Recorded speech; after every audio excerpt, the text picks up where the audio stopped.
finger. And what's happening is that all this carbon dioxide, you've got all of this carbon dioxide, all of this fizz saturated under pressure inside the soda, and it is trying to escape. And it will grab on. Sorry for that delay in the video feed. You should be back up. We're happy to have you back. Keep watching. Well, it turns out we actually got to go to the Mentos factory in Holland, where all the Mentos in the world are born. And the final stage in the creation of a Mentos is they throw thousands of them into these giant, they're like clothes dryers, they're big rock tumblers. And as the Mentos tumble around, they spray them with over 40 layers of liquid sugar. And that not only makes them tasty, it means that if you look at the surface of a Mentos candy under a microscope, you will see literally hundreds of thousands of tiny little bumps. And every single one of those bumps is a place for the carbon dioxide to grab onto. So when you drop a handful of Mentos into the bottle and they sink down, you get bubbles forming onto the surface, you get bubbles grabbing onto those bubbles, cascading reaction, all of this pressure is released, sends the soda flying out the mouth of the bottles. The other question we get asked is, how many Mentos do you use? Well, we've tried all different numbers, and we have a number that we use, but we thought we'd save you the time of doing it yourself. We have 3 different experiments here. All these setups, these bottles are all identical, except the number of Mentos inside is different. In this first one, we have just 1 Mentos candy. And that is correct. 1 Mentos, we learned from the people who make it. Mentos is singular and plural. So when Fritz pulls this, we'll see what kind of a geyser this gets with a single Mentos. 3, 2, 1, pull. All right, so there's a geyser. Arms up.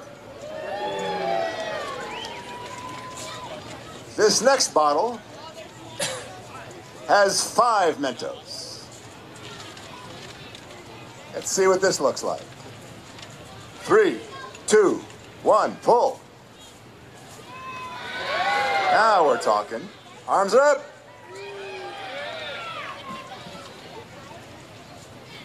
I can't believe I'm going to say this again. This next bottle goes to 11. There are 11 Mentos in this bottle. 3, 2, 1, pull. Arms up. So we use 5 in the nozzles you see on the stage, but as you can see, the more you add, the more you get the reaction to happen just a touch faster for every additional Mentos you add. And one of the big questions we also get is, do you have to use diet soda pop? Do you have to use Coke Zero or Diet Coke? The answer is no. You can use just about any fizzy beverage, including fizzy beverages that are made for adults. It does work with beer. We have tested this, just not as extensively as we have with Diet Coke and Coke Zero. But the reason, there are 2 big reasons we use diet soda pops like Coke Zero. First, they put a little bit more carbon dioxide into the diet sodas. So you get a little bit more power. In fact, the biggest geysers we've ever seen, we made with a German sparkling wine called Sekt. And sparkling wines like champagne, they put so much carbon dioxide, you get geysers that are 50% higher than anything we've ever seen with soda pop. It's a little bit more expensive though. But you know, if anybody wants to do a New Year's Eve thing with champagne, we are down for that. Absolutely. But the second and most important reason we use diet sodas is that there's no sugar. And no sugar means it's not sticky. And since we are about to get soaked to the skin for your amusement, we really appreciate that it's not sticky. Okay. Now, if you're going to do this yourselves, and we know you are, excuse me, there's one other important tip we have for you. Use warm soda. This took us an embarrassingly long time to figure out. In the beginning, everything we were doing was working great. And then we began trying more and more different effects, all the stuff you see on stage and a bunch of stuff that didn't work. And we were bringing more and more bottles out in front to try it out. And at the point we were bringing 10, 15 bottles out, the first experiments were working great, and we would save a regular bottle or 2 just to see how the regular bottle was working. And after a while, the regular bottles were going only 2 and 3 feet in the air, and we couldn't figure out why. And the reason, finally realized, we're in Maine. It's March. it's like 22 degrees outside. And as we were doing all the new ones that we just built that were warm from the house, the ones we're sitting on the porch, getting colder and colder and colder, were giving us really disappointing reactions. So Fritz has a little demonstration here. Again, 2 identical setups. One bottle has been sitting out in this nice warm fall black stage for a couple of hours. The other one has been in a bucket of ice water. And we want to see if you can tell which is which. The only difference is the temperature. 3, 2, 1, pull.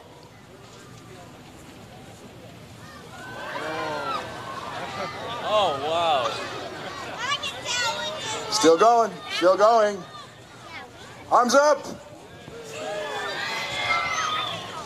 So that's what happens. The only difference there is the temperature. So use warm soda. Now do not use the microwave.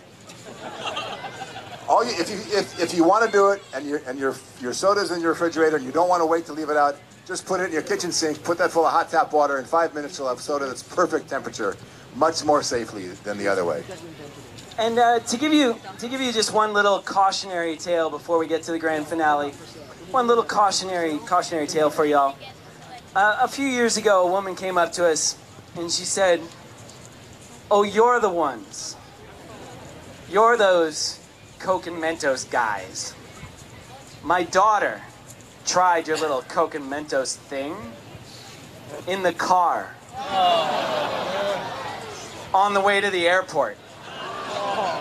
My favorite part of the story, this girl was 16 years old.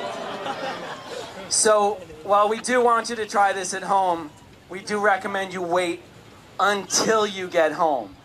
Don't actually do it in the car. It's a little bit messy.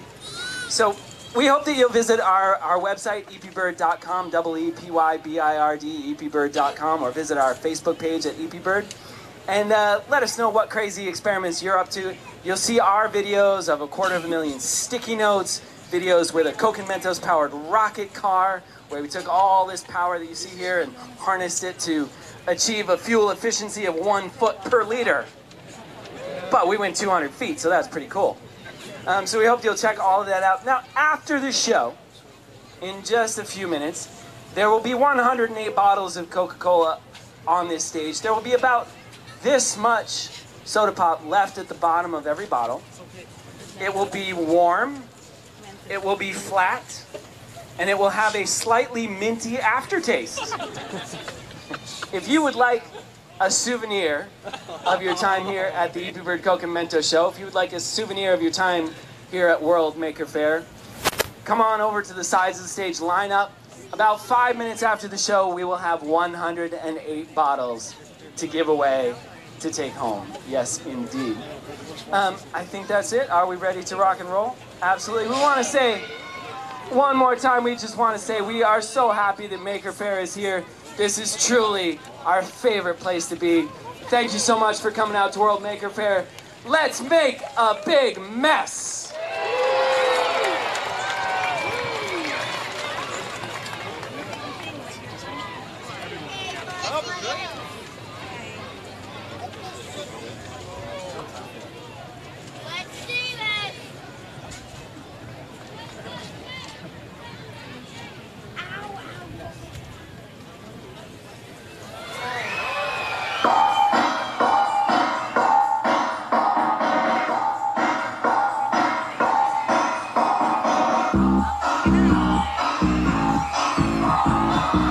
Tap, tap, tap, tap, tap, tap, tap, tap, tap,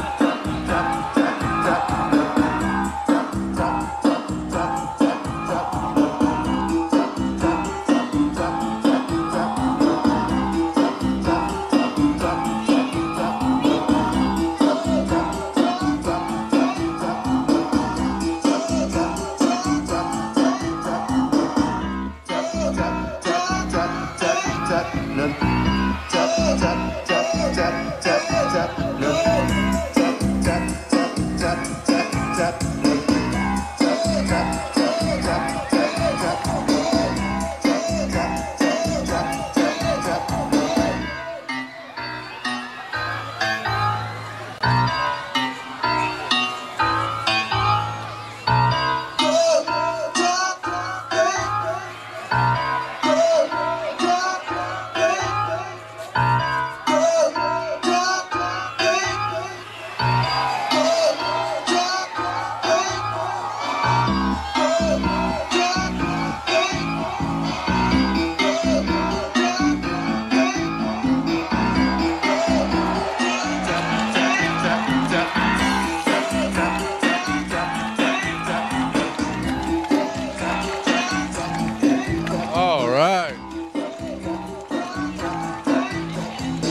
Another wonderful performance from EP Bird.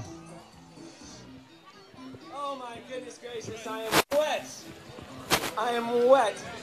Ladies and gentlemen, please tell all of your friends.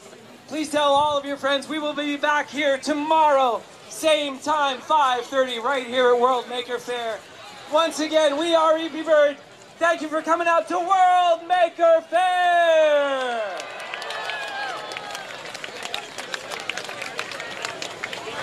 Wonderful show, as usual. They always do such an incredible job. Such an incredible job.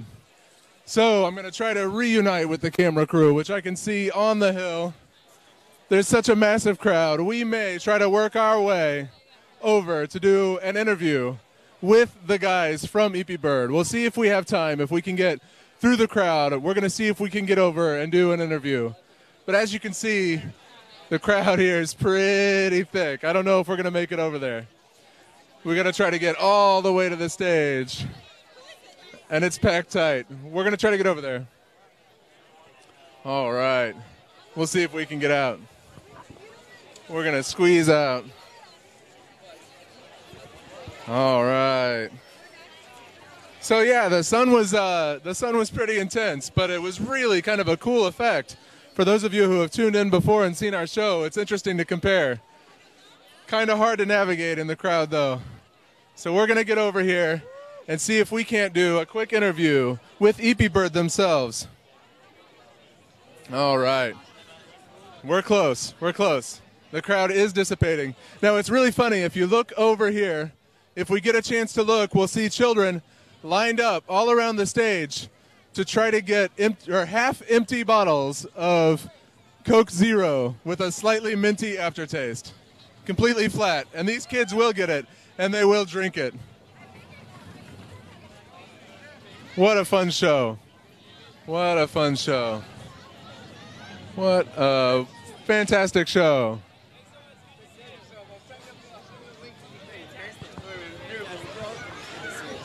Hey, any chance you'd have a minute to talk on the video feed, or are you tied up? You could stay right there, probably. I'm wet. Okay, it's up to you. Very, very wet. We can make it super quick. Exciting. I'm great. Okay. My favorite part is there's soda in my pocket. I can see it sloshing around there. So that jacket looks pretty interesting. Is that a special lab coat? This lab coat is nano-coated. So it is hydrophobic, which helps keep us dry. We still get really wet, but this has a hydrophobic coating on it, so that you can see a lot of it just brushes right off, which makes a world of difference. Because it used to be like absolutely every part of us was completely soaking wet. Now we're more reasonably wet. Yeah. So I was holding the mic earlier. They might not have heard you. His pocket is full of soda. I can see it. It's sloshing around in there. That's a fantastic show. We always love it. We were kind of blinded for a bit, but when it started spraying in the air, it was fantastic. Wonderful as usual. Where can somebody learn about you guys online if they're not here? So if you go to epbird.com, EPYBIRD, it's like Sleepy Bird without the S and the L. epbird.com, you'll find all of our crazy videos and all kinds of fun stuff. Perfect. I'll let you finish up. I won't take any more of your time. Thank you so much. You guys are incredible. Wouldn't miss Maker Faire for the world. Beautiful. Thank you. What a wonderful job. Man, I love those guys. They've been doing this for 10 years, I think. Man, and they're still so excited. They're still putting on a good show. They're still coming up with new ideas. I got to ask them sometime how they originally came up with it. I have no idea how they did it. But it's turned into an incredible thing, So we're going to wander around here a little bit. We got a little bit more time that we're going to fill, and we're going to see what else we can check out before we run out of time at the end of the day here. This is the end of the day at Maker Faire. Everybody's kind of packing up, putting their things away. How's it going? You guys want to be on the video feed? Oh, sure. What's your name? Cole. Cole? Have you been to Maker Faire before? This is my 10th time. Your 10th time? Is this your dad here? What's your name? Reggie. Richard? Reggie. Reggie. That's a cool name. Reggie, how old are you? 4. 4? Yeah? Did you like the show? Yeah. Yeah? That's very cool. All right. You guys have fun at Maker Faire, all right? Wave to the crowd, say hi, or don't wave. You wave, Reggie. All right. Good job. All right. We're going to continue moving on along here and see what else we can get a peek of before we run out of time. Oh, here's something cool that we didn't capture before. here's this bike here, and the artist who belongs to this bike was here a moment ago. I was hoping to ask him some questions, but it's really interesting. It's really interesting. I saw him pedaling around on it earlier. Even though it does have a motor and is capable of being electric, it is also pedal driven. So he's able to pedal it around. Now it's a double height bike, and it has a sidecar. So what I saw happening was kids would come up and hop on, and he'd give them a ride around. Now I don't know his name, and I don't see him standing here, or else I would let him tell us about his bike. But I don't see him here. So we're going to just keep on moving. All right. Now, there are some interesting toys over here I'd love to show off. Just keeping an eye out for the bike creator, and just so we don't miss him. Everybody's kind of packing up their stuff for the end of the day, so we might catch people as they're getting ready to leave, because this is the end of the day. But there's a kit over here I especially enjoy, which is the Pinbox 3000. It's a pinball game made of cardboard, and we have all these kids here playing this. You'll get a good look at it. This thing is incredible. I love it. The Pinbox 3000. You want to talk about it on the video feed? Who wants to talk? Okay. Ben? Ben. Wrong Ben. Okay, that Ben over there. All right, well, let's show what it is here so we get a good view for our streamers. And I'm going to go talk to Ben. You guys keep looking at that. All right. Hey, how's it going? Do you mind being on the video feed talking about Pinbox? Absolutely not. Let's do it. All right. So he's actually looking at kids playing right now. Tell the people watching what he's looking at. This is the Pinbox 3000 cardboard tabletop pinball machine kit, but you can see that from now. And all these are customized games. We have these new game changer games that are coming out, the Monster Suites, Glorkian Warrior, Swamp Quest. All of this really kicked off 2 years ago when Pete and I, two artists, puppeteers in Vermont, came across a laser cutter at our local makerspace, and we're like, ooh, you mean we don't have to cut it anymore? The laser will do all those precise cuts for us? Oh, we can cut it different every time. We can change the design. So after 2 years, we've kickstarted it twice, and we're about to go into our third production run for the Pinbox 3000. Very cool. Now, just to clarify for people watching, these pinball machines are kits, right? Yes, they are flat-packed kits, 39 parts. You pop them all out, you fold them all together. We've ingeniously created all these foldable pieces using the rigidity and the structuralness of cardboard. And, yeah, you don't need any glue, tape, or scissors to put them together. But then when you're done, you need to customize. So you can add your electronics, you can add your mechanical gizmos, you can print out some things from your 3D printer, or whatever you want. Broken toys. It's a hackable device. That is so cool. We got to get the camera around on this side to see all these decorations in the back of them. This is so cool. And we'll get a peek at this over here. So we can see here, these are all decorated like crazy, and kids could get these and customize them to be their own. Schools could get these and work them into different kind of school activities. In fact, our next year is we're committing to our school mission to bring these into educational spaces, whether it's art or STEM or STEAM or whatever you want. Man, I would have learned so much more stuff if they were doing it through pinball. Well, what we've realized is there's different types of learners. So we may have kids who want to build it, kids who want to design it, and kids who just need to feel it, to feel the tactile sensation of whacking the heck out of it. Yeah. That is fantastic. That is fantastic. So if there was somewhere, if somebody was not here at Maker Faire, where could they learn about this online? You go to pinbox3000.com. Okay. Very cool. Awesome. Thank you very much. Thanks so much, guys. We only have 1 minute left. We're going to squeeze over here to another one of my favorites. We're going to squeeze over and get a peek. Our last minute on our live video feed, and we're going to get a peek at one of my favorites at Maker Faire. Do you mind being on camera? All right. This is Drawing with a Sewing Machine. And this awesome gentleman here literally does what it is the title of. He draws with a sewing machine. Here are some examples of his work here. He's taking the sewing machine and doing these by hand. Oh, here we go. He's got one going in. What's that? What's your scenario? My scenario? A pug eating ice cream. Pug eating ice cream.